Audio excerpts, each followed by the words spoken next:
नमस्कार, स्वागत है आपका 10 के दमदार ट्रेड्स में। वीडियो में रहेंगे अगले आधे घंटे और हमारा साथ देने के लिए कविता जैन और राजेश पालवी पिछले शो से बने हुए हैं। साथ ही निर्मल बैंक से विकास सालुंके और 5paisa.com से रुचित जैन भी जुड़ेंगे अपनी टॉप ट्रेड्स के साथ। बजट और बाजार पर बातचीत करने के लिए मोतीलाल ओसवाल एएमसी के एमडी एंड सीईओ प्रतीक अग्रवाल से होगी खास बातचीत। साथ ही केडियानॉमिक्स के फाउंडर सुशील केडिया से मार्केट टेक्निकल्स और कुछ कॉल्स पर करेंगे बातचीत। लेकिन पहले एक रुख मार्केट का और क्लियरली पिछले आधे घंटे का मूव प्योरली आईटी इंडेक्स पर। निफ्टी आईटी एक बार फिर से एट डेज हाई और उसको लीड कर रहा है इस समय इन्फोसिस का स्टॉक। इन्फोसिस में शानदार ब्रेकआउट इस समय और बाकी के आईटी स्टॉक्स भी उसी तरीके से चलते हुए। बैंक निफ्टी दूसरी तरफ कोलैप्स किया और डे लो पर आ गया। आज वीकली एक्सपायरी भी है बैंक निफ्टी की अलॉन्ग विद फिर निफ्टी। अभी भी हालांकि जो अपना ऑप्शन जोन है और जो लोअर लेवल का जोन है उसको प्रोटेक्ट कर रहा है 52,350 के आसपास। तो देखते हैं यहाँ पर किस तरीके के मूव्स आते हैं। लेकिन क्लियरली पिछले कुछ मिनटों का मूव आईटी शेयरों के नाम फिर जैम। तो ये है अभी तक का एक्शन। बीते 20 मिनट जो हैं वो आईटी को बिलोंग करते हुए मेरी स्क्रीन पे सारे मिड कैप आईटी स्टॉक्स और एक्ल फाइनेंशियल्स को लेके आइए स्क्रीन पर। अभी बात हुई थी कुछ देर पहले 2.5% ऊपर, उसके बाद लेके आइए आप एम्फोसिस मिड कैप आईटी में। क्या गजब का मूव, 2748 डे हाई को स्ट्राइक करता हुआ और एक टिपिकल फ्लैग पे फ्लोट करता हुआ सारी मिड कैप आईटी की स्ट्राइक्स जो हैं वो एक्टिव हो गई हैं। हम आएंगे इस पे ट्रेड्स पिक करेंगे, लेकिन एक काम करते हैं, पहले मेहमानों से बातचीत कर लेते हैं। कविता जैन, राजेश पालवी पिछले कार्यक्रम से यहाँ पर भी हैं और विकास सालुंके, रुचित जैन फ्रेश पर्सपेक्टिव लेकर। Ruchit, good morning. आपके दो ट्रेड्स क्या रहेंगे इस वक्त के? Very good morning Viru ji, very good morning to everyone. दो स्टॉक्स है जिसमें शुरुआत मैं भी आईटी से ही करूंगा क्योंकि वहाँ पे मोमेंटम काफी स्ट्रॉन्ग है। परसिस्टेंट सिस्टम्स वहाँ पे खरीदारी की सलाह रहेगी मिड कैप आईटी स्पेस में से, जहाँ पे रिसेंटली काफी अच्छा आउट परफॉर्मेंस देखने मिला है और ये अपट्रेंड का कंटिन्यूएशन के ही साइंस है। तो करंट लेवल्स पे परसिस्टेंट में खरीदारी कर सकते हैं। 4750 के स्टॉप लॉस से 5120 के अराउंड के टारगेट से स्टॉक में आ सकते हैं। और एचयूएल मेरी सेकंड पिक रहेगी जहाँ पे खरीदारी की सलाह है, जहाँ पे भी एक रीसेंट करेक्शन के बाद में stock slow and gradual up move improving volumes के साथ में दिखा रहा है। सो आई थिंक यहाँ पे थोड़ा एक ये मोमेंटम पॉजिटिव साइड कंटिन्यू रहेगा। 2620 के स्टॉप लॉस से एचयूएल में खरीदारी करें 2720 के टारगेट्स के लिए। ओके, तो ये इस समय फ्रेश पिक्स रुचित की तरफ से। विकास को भी जोड़ लेते हैं। विकास जी, गुड मॉर्निंग। आपके pics? Good morning Anand ji. देखो, ओवरऑल मार्केट का सेटअप अभी भी पॉजिटिव है, तो मुझे लगता है कि इसमें आईटी सेक्टर में एक अच्छा मोमेंटम देखने मिल रहा है। इन्फोसिस मुझे अभी भी लगता है कि जो लास्ट कुछ दिनों से अपमूव कंटिन्यू कर रहा है वो यहाँ पे करते हुए देखने मिलेगा। वीकली चार्ट भी यहाँ पे स्ट्रॉन्ग इंडिकेशन दे रहा है, तो मुझे लगता है वापस ये नए ब्रेकआउट पे आ चुका है और मुझे लगता है ऊपर में 1840 के आसपास के टारगेट यहाँ पे अभी भी इंटैक्ट कर सकते हैं। ऊपर में अच्छा मोमेंटम कैरी करते हुए देखने मिलेगा। यहाँ पे जो स्टॉप लॉस देखने मिलेगा नीचे की तरफ 1670-80 के आसपास का एक इंपॉर्टेंट सपोर्ट है, तो वहां पे एक स्टॉप लॉस लगा के इसको बाय करना है। 1840 के आसपास का मुझे लगता है ये पॉजिटिव साइड मोमेंटम कैरी करते हुए देखने मिलेगा। दूसरा रहेगा टाटा कंज्यूमर। टाटा कंज्यूमर में एक फ्रेश ब्रेकआउट 60 मिनट के चार्ट में यहाँ पे देखने मिल रहा है। मुझे लगता है अपसाइड में 1210 के आसपास के टारगेट यहाँ पे आते हुए देखने मिलेंगे। नीचे में 1135 का यहाँ पे एक स्टॉप लॉस लगा के टाटा कंज्यूमर को बाय कर। टाटा कंज्यूमर भी आपकी कॉल्स में शुमार है, इस वक्त डे हाई पे ट्रेड करता हुआ। और इस बीच एक बार आप लेके आइएगा, हाँ मतलब निफ्टी आईटी मूव स्ट्रॉन्ग है यहाँ पर। अच्छा चलिए पहले ट्रेड्स पूरी कर लेते हैं फिर आगे बढ़ेंगे। विकास जी, आपके ट्रेड? अच्छा माफ़ कीजिए। कविता जी, आपके दो ट्रेड्स? या सो एफएमसीजी से ही मुझे लग रहा है मैरिको में भी मूव एक्सटेंड होते हुए दिखने चाहिए। 657 के लेवल पर है विद स्टॉप लॉस ऑफ 652, 666, 670 के प्राइस टारगेट के लिए मैरिको को देखना चाहिए एफएमसीजी से। अपार्ट मुझे लग रहा है कोल इंडिया यहाँ पर अच्छे मूव बनते हुए दिख रहे हैं। 509 के लेवल पर है for the price target of 520 and 26 in a day और टू का पर्सपेक्टिव रखना चाहिए। स्टॉप लॉस मेंटेन करना चाहिए 502 का। ओके अच्छा, कोल इंडिया आपने कॉल दी मेरे के, मुझे इस बात पर आई थिंक एकदम ये आपने कॉल ले ली राजेश पालवी जी की। राजेश जी, कुछ देर पहले आप ही की कॉल थी ना ये कोल इंडिया, ये कविता जी ने क्या ही कर ली। आपके दो डेट्स क्या होंगे अभी? जी वीरेंद्र जी, तो काफी अच्छा मोमेंटम है कोल इंडिया में और हमें लगता है यस वो टारगेट की तरफ बढ़ना चाहिए। पहला स्टॉक जो पसंद आ रहा है ऑयल एंड गैस सेक्टर से, और उसमें हमें ओएमसी में हिंद पेट्रो यहाँ पे पसंद आ रहा है और लॉन्ग बिल्टअप के साइन है। स्टॉक कंफर्टेबली अपने near term short term moving averages के ऊपर सस्टेन कर रहा है और पूरे सेक्टर में ये एक मोमेंटम बना हुआ है। तो हिंद पेट्रो फ्यूचर पे अपसाइड के टारगेट हमें लगता है 370 375 तक आते हुए दिख सकते हैं। स्टॉप लॉस जो रखना होगा करीब होगा 353 के आसपास। दूसरा स्टॉक जो पसंद आ रहा है कोलगेट पामोलिव। कल क्लोजिंग शो में हमने एफ एंडो सुपरस्टार में ये स्टॉक रिकमेंड किया था, आज अच्छे मोमेंटम में आते हुए दिख रहा है।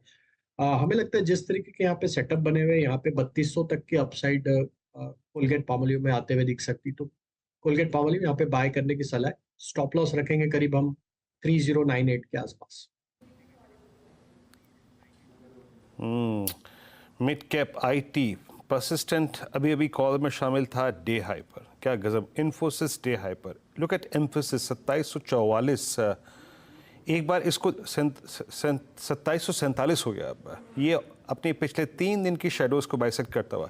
राजेश जी आप ही टेक दीजिएगा, किसी ऑप्शन या फिर फ्यूचर से आप लेंगे, क्योंकि निफ्टी आईटी अब 325 अंक ऊपर। अभी अनु जाएंगे तो बातचीत दोबारा शुरू करूंगा। डे हाई पर ये एम्फोसिस पे आपका टेक? तो बिल्कुल वीरेंद्र जी, काफी स्ट्रॉन्ग मोमेंटम बना और मिड कैप आईटी की चाल काफी स्ट्रॉन्ग देखने को लग रही है। और एम्फेसिस पे हमें लगता है जिस तरीके का मोमेंटम बना, ये अब जो नेक्स्ट टारगेट इसका बनते हुए दिख रहा है वो करीब 2850 की तरफ ये स्टॉक बढ़ते हुए दिख सकता है। तो यहाँ से लगता है एटलीस्ट 100 रुपए की चाल यहाँ से आते हुए दिखेगी। तो जिनके पास भी ट्रेड है या करंट लेवल पे बाय कर रहे हैं, स्टॉप लॉस जो रखना होगा वो करीब होगा 2720 के आसपास। मूव 100 रुपए के वाइल्ड स्विंग की टिप्पणी। अनुज, क्या गजब समय पे स्पॉटिंग हुई वो इन्फोसिस की। निफ्टी आईटी अब 325 अंक ऊपर है। अभी गजब मूव। हाँ बिल्कुल, मैं थोड़ा सरप्राइज था कि शुरुआत वीक हुई थी, क्योंकि वो जो पावल साहब की स्टेटमेंट है ना, मैं फिर कह रहा हूँ वो बहुत पॉजिटिव है रेट सेंसिटिव्स के लिए। और अगर 2-3 सेक्टर जो सबसे ज़्यादा रेट्स को लेकर सेंसिटिव्स होंगे, उनमें एक होगा आईटी और दूसरा होगा कमोडिटीज़, खासतौर से केमिकल्स। तो मुझे लग रहा है कि अगला जो स्विंग है वो आईटी और केमिकल स्टॉक्स में ही आने वाला है। लेकिन खासतौर से आईटी, क्योंकि यहाँ पर ज़्यादा इंपॉर्टेंट है। जो रिपीट कर रहे थे उन्होंने कहा क्या था कि अगर हम 2% का वेट करेंगे इन्फ्लेशन का तो लेट हो जाएंगे। अगर उनको सिग्निफिकेंस ये मिल गया कि अब 2% तक हम जा रहे हैं, तो रेट कट करना शुरू हो जाएंगे वो। क्योंकि देखिए रेट डिसीजंस का इम्पैक्ट भी ना लैग के साथ आता है। ऐसा नहीं है कि उन्होंने 31 जुलाई को रेट कट किया और अगली इन्फ्लेशन सीधा 1% बढ़ जाएगी, उसमें टाइम लगेगा। वो अभी भी जो पिछले रेट हाइक्स हैं उनके सिस्टम में लैग आएंगे, उसके बाद इम्पैक्ट आएगा। और इसके लिए वो 2% तक की वेट नहीं करेंगे। यही कारण था कि कल रसल इंडेक्स जो वहाँ पर है वो भागा था। नैस्डैक लगातार आउट परफॉर्म कर रहा है। और ये मेरा मानना है कि इसकी वजह से निफ्टी आईटी, और परसों इन्फोसिस के नंबर्स और गाइडेंस आने ही है, कल छुट्टी है मार्केट की, तो इसके लिए मार्केट उसको भी थोड़ा सा प्रिपेयर करने की कोशिश कर रहा है। ये कारण है कि इस तरीके के मूव्स आ रहे हैं यहाँ पर आईटी में।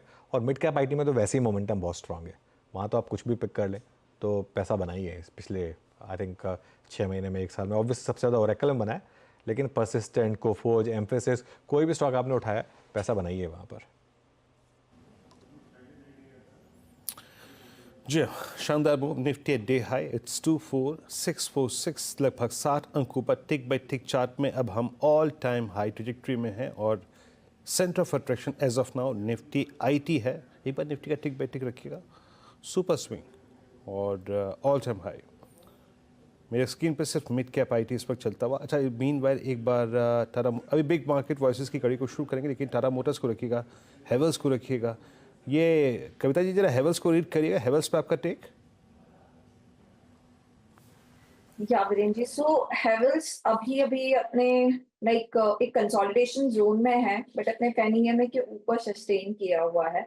मुझे लग रहा है 1908 के लेवल्स पर अभी फिलहाल ट्रेड कर रहा है। अपसाइड मूवमेंट 1926 1940 की तरफ ये बढ़ता हुआ दिख सकता है, बट स्टॉप लॉस मेंटेन करना चाहिए of 1900 and 1900 specifically stop loss के साथ इसकी पोजीशन कीजिए। हेवल्स की बात होगी। चलिए अब एक काम करते हैं, बजट से पहले कमाई की स्ट्रैटेजी और मोर इम्पॉर्टेंटली मार्केट कैसा प्लेस्ड है, इन सब पर बातचीत करने के लिए मोतीलाल ओसवाल एएमसी के MD and CEO Pradeep Agarwal जुड़े हैं, जिनके पास फंड मैनेजमेंट और इक्विटी रिसर्च में 30 सालों का अनुभव है। और आइए उनसे समझते हैं कि इस समय उन्हें क्या पसंद आ रहा है। प्रतीक जी, गुड मॉर्निंग, बहुत बहुत शुक्रिया आज हमारे साथ जुड़ने के लिए। कैसा फील कर रहे हैं इस समय आप? मार्केट में एक ऑल टाइम हाई, एक मोमेंटम बहुत स्ट्रॉन्ग, सेंटिमेंट काफ़ी स्ट्रॉन्ग, गोइंग इनटू बजट, आप कैसा फील कर रहे हैं इस समय? नहीं, so market all time high है तो अर्निंग्स भी ऑल टाइम हाई है। एंड मार्केट की मूव अगर आप देखो तो अर्निंग्स ग्रोथ के अनुपात में ही हुई है, शायद थोड़ा ज्यादा। तो हिस्टोरिकल पी बेसिस पे शायद valuations are where they were, let's say 2 years back. तो ये एक चीज ख्याल रखनी चाहिए। दूसरी ये कि अगर मार्केट में अर्निंग्स ग्रोथ हिस्टोरिकल ट्रेंड से ज्यादा हो, अगला रेट एक्शन आप घटने का एक्सपेक्ट कर रहे हो, तो वैल्यूएशंस एवरेज से ज्यादा होनी चाहिए। तो कुछ हद तक हमको लगता है हायर वैल्यूएशंस सस्टेनेबल हैं। जो हमने कुछ नंबर किए थे उसके हिसाब से अगर मार्केट में 10 साल की ग्रोथ आउटलुक 1% से ज्यादा होती है वर्सेस जो आपकी हिस्टोरिकल ग्रोथ आउटलुक थी, तो मार्केट की वैल्यूएशन 4.5-5% ज्यादा होनी चाहिए वर्सेस हिस्टोरिकल एवरेज। तो ये एक बॉलपार्क नंबर है, 1% इज 4.5%। तो आप जो आपको ग्रोथ का आउटलुक लगता है उससे इसको मल्टीप्लाई करके यूज कर सकते हैं, both on the higher and lower side. तो ऐसा है, हमको लगता है कि ग्रोथ की आउटलुक अच्छी रहेगी। हाँ, अब एक चीज होगी बाजार में, अभी तक बेस इफेक्ट की वजह से ग्रोथ ओमनी प्रेजेंट लग रही थी, हर जगह ग्रोथ दिख रही थी। अब काफी बड़े पार्ट में आपको नॉर्मल ग्रोथ दिखेगी, 10%, 8 से 12% लेट से लोअर देन इंडेक्स। तो क्या होगा कि जहां पे ग्रोथ सस्टेन कर रही है हायर लेवल पे, वहां पे मार्केट का कंसंट्रेशन बढ़ेगा और ग्रोथ का प्रीमियम निकल के आएगा। सो ऐसा हमारा अंदाजा है। We are quality and growth focused investor. So हमको लगता है कि इस स्टाइल के लिए शायद आगे अच्छा टाइम आने वाला है on a relative basis. Okay, अच्छा सिंस आपने अर्निंग्स की बात छेड़ दी और मैं मान रहा हूँ इस बात को कि अर्निंग्स ग्रोथ भी काफ़ी शानदार रही है, एक कंस्ट्रक्टिव व्यू आपने लिया था जब पिछली बार मेरी आपसे बातचीत हुई थी आईटी पर, और वो प्ले आउट हुआ काफ़ी हद तक। लेकिन क्या यहाँ से अर्निंग्स इम्प्रूव होंगी? अब तक एक चीज़ तो निकल कर आई है कि शायद एक जो अर्निंग्स डाउनग्रेड्स हो रही थी वो आईटी में ख़त्म हुई हो, लेकिन क्या यहाँ से अर्निंग्स इम्प्रूव होंगी? नहीं, आईटी को 2-3 भागों में डिवाइड करें। एक जो न्यू टेक है, we continue to be positive. दूसरा जो बड़ी कंपनियां हैं आईटी सर्विसेज वाली, वहां पे अर्निंग्स ग्रोथ अगर आप देखोगे तो 8 से 11% के बीच की रहेगी, ऐसा ऐसा हमारा मानना है। ये इंडेक्स की ग्रोथ से काफी कम है। ये सेक्टर्स काफी लंबे समय तक ग्रोथ लीडरशिप मेंटेन किए हुए था, अब वो ट्रू नहीं है।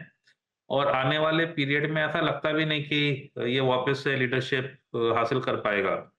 अगर ऐसा ना हो तो एज ग्रोथ इन्वेस्टर हमारा फोकस इस क्षेत्र से घट जाता है। जहां पे ग्रोथ आ रही है वो मिड कैप आईटी में आ रही है। कई सारे नाम आपने इससे पहले लिए थे, लॉट ऑफ देम हमारे पोर्टफोलियो में आपको दिखाई देंगे। और वहां पे वजह यही है कि वहां पे अर्निंग्स ग्रोथ इंडेक्स की ग्रोथ से काफी ज्यादा दिख रही है। तो हमारा मानना यह है कि जहां अर्निंग ग्रोथ है उसके पीछे पीछे बाजार चलेगी।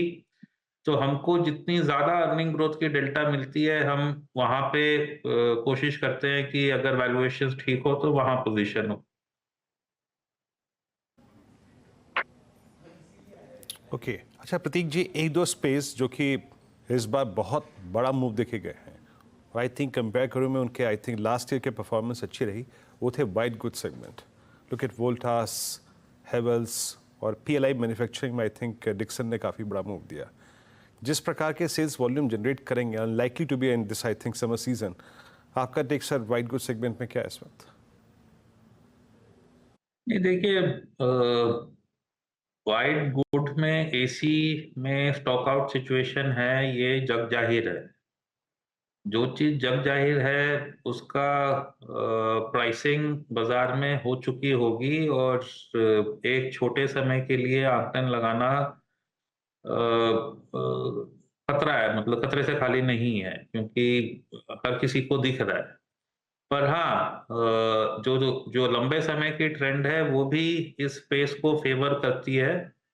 इंडिया की पर कैपिटा बढ़ रही है, साथ में ग्लोबल वार्मिंग भी हो रही है, तो टेम्परेचर्स भी बढ़ रहे हैं।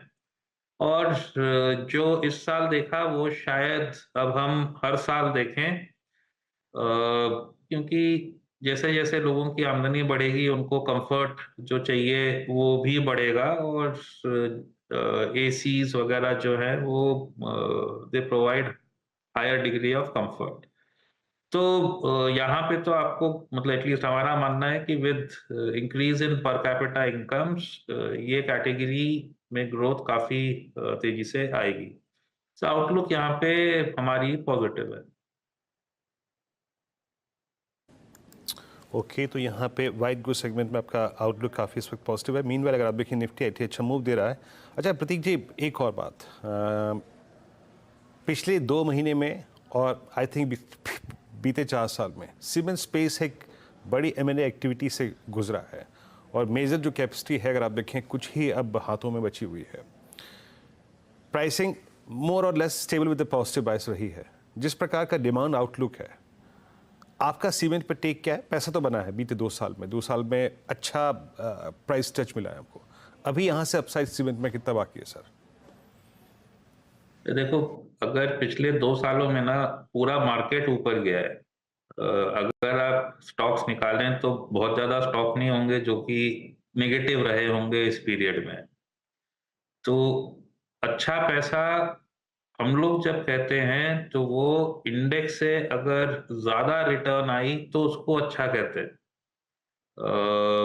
जो हमारे हिसाब से शायद सीमेंट में प्रायः नहीं हुआ है। सीमेंट का जो क्षेत्र है वहाँ पे हमको लगता है कंसोलिडेशन कंटिन्यू रहेगा। ये हाई वॉल्यूम ग्रोथ वाली स्पेस नहीं है। इसमें वॉल्यूम ग्रोथ प्राय जीडीपी के आसपास ही रहेगी, और कई बारी लोग जो हैं अपनी कैपेसिटी को चाइना की कैपेसिटी से कंपेयर करते हैं। आप ऐसा समझिए कि जो हमारी सीमेंट की कैपेसिटी है और जो चाइना की कैपेसिटी है, उसकी जो रेशियो है ना, वो किसी भी और इंडस्ट्री में जो कि हमारे यहाँ है और चाइना में भी है, उससे बेहतर दिखेगी।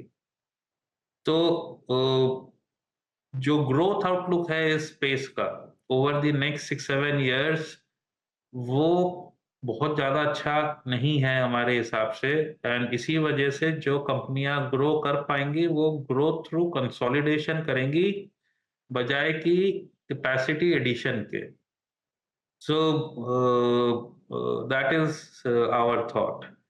तो यहाँ पे चूंकि वॉल्यूम ग्रोथ ज्यादा नहीं है, सो बीइंग ग्रोथ इन्वेस्टर हमारा रुझान यहाँ पे काफी कम है। ओके, अच्छा वैसे खैर जैसा आपने बोला पूरी मार्केट भागी है। कंजम्पशन पर क्या मूव है आपका, क्या व्यू है आपका? क्योंकि डिस्क्रिशनरी और नॉन डिस्क्रिशनरी दोनों में बहुत शानदार मूव्स हैं। जैसे ऑटोज़ में तो एक तरीके से ऑलमोस्ट हर स्टॉक डबल हुआ है पिछले 1 साल में। नहीं, सो ऑटो हमारे यहाँ एक्सपोजर था, but it's been a big miss. हम थोड़ा सा आइस वर्सेस ईवी के नैरेटिव में फंस गए। But that said, premiumisation is something जो हम लोग काफी फोकस्ड है। सो महंगे घर, महंगी गाड़ी, ज्वेलरी, मॉल्स, ये जो भी लिस्टेड स्पेस में है, ये सारी अच्छी ग्रोथ दिखा रहे हैं, और इन सब का इंक्लूजन हमारे पोर्टफोलियोज में आपको अक्रॉस द हाउस दिखेगा। ओके, कोई और नई थीम इस समय जो आपने अपने म्यूचुअल फंड्स में ऐड की हो, थोड़ी अर्ली स्टेज पर आपने उसको नोटिस किया हो? जैसा आपने बोला क्योंकि मार्केट इतनी अग्रेसिव हो गई है इस समय कि कुछ फ्रेश थीम्स अगर कोई आपने सोची हो या कोई स्टडी की हो, उस पर बात कर सकें। इस पे मंथन चलता रहता है, बट नई ऐसी थीम आई नहीं है। बहुत सारी स्पेसेस पिछले 4-5 सालों में नई निकल के आई हैं, जैसे electric vehicle, electronic manufacturing, renewable energy वगैरह, और ये आगे भी डीपन होंगी, ऐसा हमारा मानना है। तो अगर पहले आपने असेंबली करने के लिए पीएलआई निकाली, अब शायद कंपोनेंट मैन्युफैक्चरिंग को बढ़ावा मिलेगा। सो स्टेज बाय स्टेज आप मैन्युफैक्चरिंग को डीपन करोगे, तो मतलब जो हेडलाइन स्पेस है will remain the same. Companies which benefit incrementally कुछ पहली वाली होंगी, बट शायद कुछ नई भी निकल के आ सकती हैं, पर headline spaces will probably remain the same. Okay, चलिए बहुत बहुत शुक्रिया प्रतीक जी हमसे बात करने के लिए और हमारे लिए टाइम निकालने के लिए। एक छोटा सा ब्रेक लेकर 10 सेकंड का लौटते हैं। सुशील केडिया हमारे साथ तैयार है।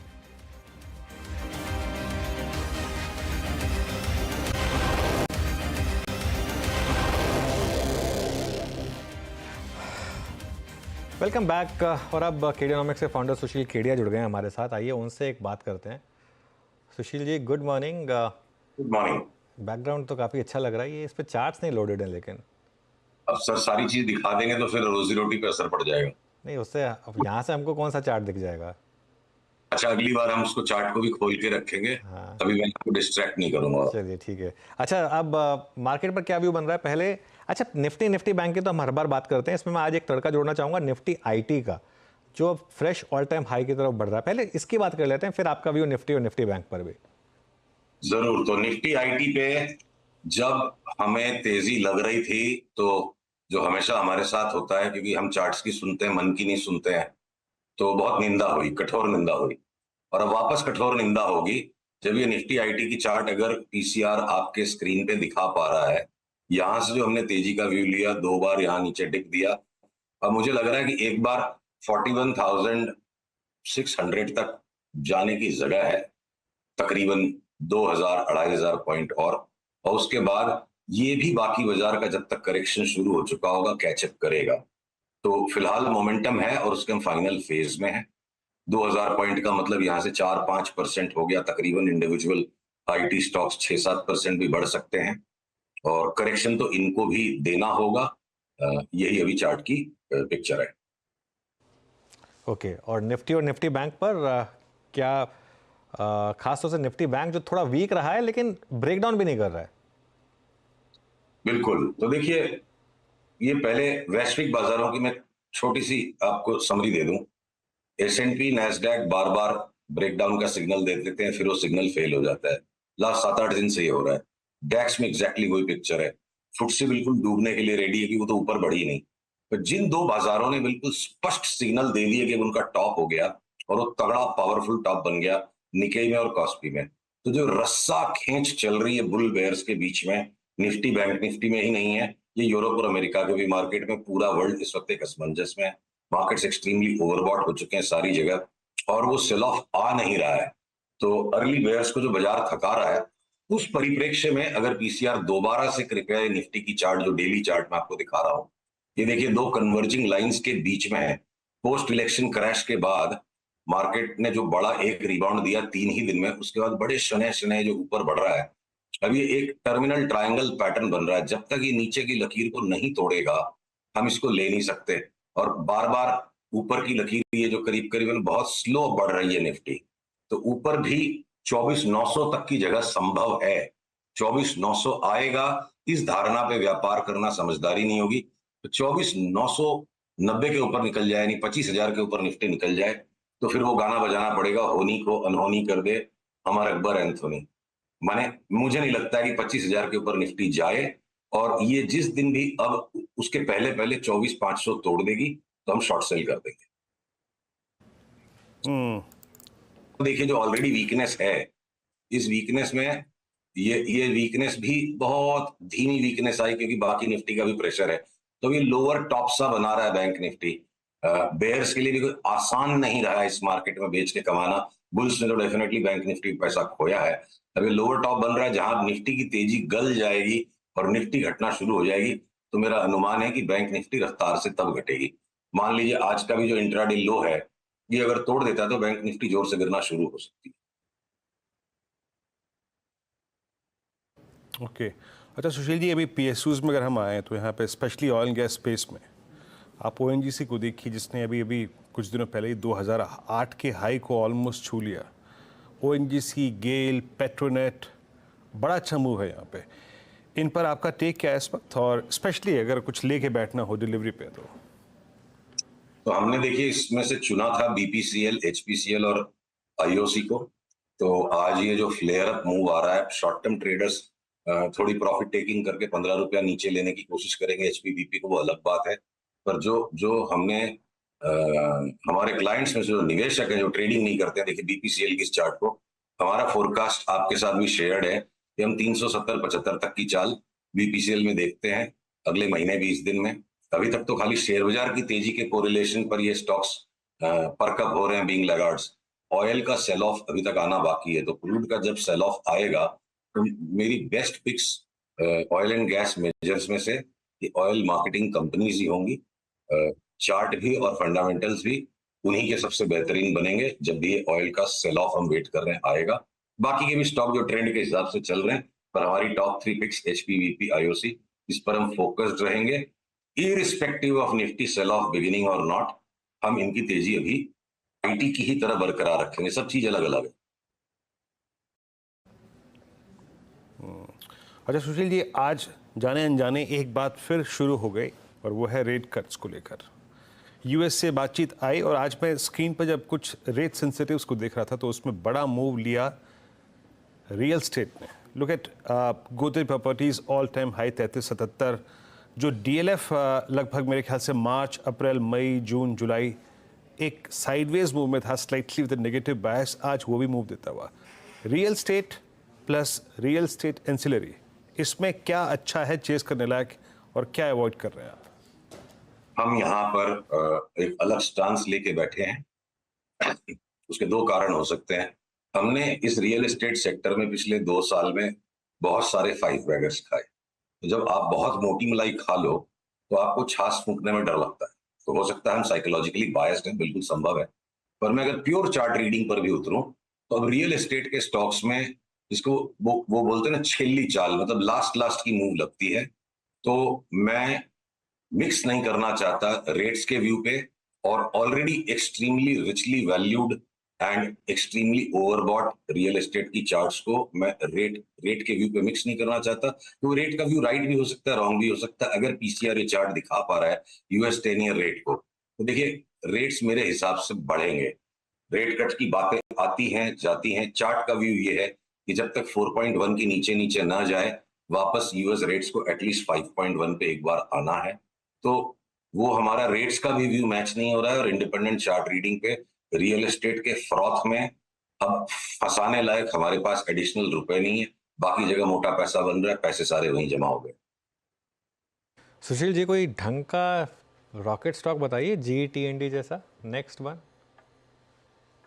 अनु चार्ट्स कुछ हैं ऐसी तैयार जिन पर वैसा रंग ढंग बन सकता है, पर एक बार ओवरऑल मार्केट के टॉपी नेचर को देखते हुए हमने इंटरनली भी वो कॉल नहीं दी और सबसे पहला अधिकार हमारे पे मास्टर्स, हमारे सब्सक्राइबर्स का है। तो with a sense of responsibility और may be an extreme caution I may be suffering from, मैं थोड़े से वो मल्टी बैगर कॉल्स को कुछ दिनों के लिए, सप्ताह 10 दिन के लिए, 15 दिन के लिए पोस्टपोन रखना चाहता हूँ। तो बजट के बाद जब मिलेंगे तब बात करेंगे उनकी, तब 2 हफ्ते बाद। बिल्कुल। ओके, लेकिन कुछ हिंट, मतलब किस स्पेस में है आइडियाज? देखिए जो चीजें कम चली हैं ज्यादा उन्हीं के अंदर में बड़ी मूव्स आएंगी। तो हो सकता है इक्का दुक्का कोई टेक्स्ट, सब बहुत सेक्टर स्पेसिफिक से ज्यादा इंडिविजुअल स्टॉक स्पेसिफिक स्टोरीज है। तो हो सकता है कुछ टेक्सटाइल में हमें स्टॉक्स मिल जाए, पेंट के अंदर में मिल जाए। सारा पेंट का सेक्टर अगर बॉटम है तो कॉमन सेंस की बात है सबसे छोटा स्टॉक जो है तीनों में, एशियन बर्जर और कंसाई नेरोलैक में सबसे ज्यादा वो भागेगा। तो उनकी बात अगले सप्ताह तक क्या पता करने की परिपक्वता आ जाए या बजट के बाद देखेंगे। हम बजट में घुस रहे हैं, मंथ के एंड पे फेड की मीटिंग है और इंडाइसेस इतनी हैवी लग रही है, तो एक बार मल्टी बैगर की बात करने में मुझे थोड़ी जरूरत लगे, मेरी हिम्मत करें सब। तो कंसा ही है इन तीनों में से, लेकिन खैर अभी ये ऑफिशियल कॉल नहीं है। जब बात करेंगे 2 हफ्ते बाद तब सुशील जी से पूछेंगे। सुशील जी, बहुत बहुत शुक्रिया आज हमारे साथ जुड़ने के लिए, और अब अगले ट्यूसडे बजट वाले दिन आपसे बात होगी और बजट वाले दिन बिल्कुल। थोड़ा लंबा जुड़ेंगे सुशील जी हमारे साथ, थोड़ा बजट को भी एनालाइज करेंगे और थोड़ा कॉल्स लेंगे उनसे। और थैंक यू सो मच आज जुड़ने के लिए। चलिए अब इस शो को यहाँ समेट लेते हैं और नीरज जी आ गए हैं स्टूडियो में ट्रेडर्स हॉटलाइन लेकर। Neeraj ji good morning. आज का दिन आईटी के नाम। आज का दिन आईटी ना तो 2-3-4 दिनों से ही चल हाँ रहा कल है। प्रॉफिट बुकिंग आ गई थी, कल लेकिन हल्की सी आज आई वो थी। फेड के उस मूव के बाद थोड़ा सा प्रॉफिट बुकिंग। तो आज का दिन आईटी के नाम और इन्फोसिस का रिजल्ट भी है अगले हफ्ते, तो हम लोग उसको देखें किस तरह से माहौल।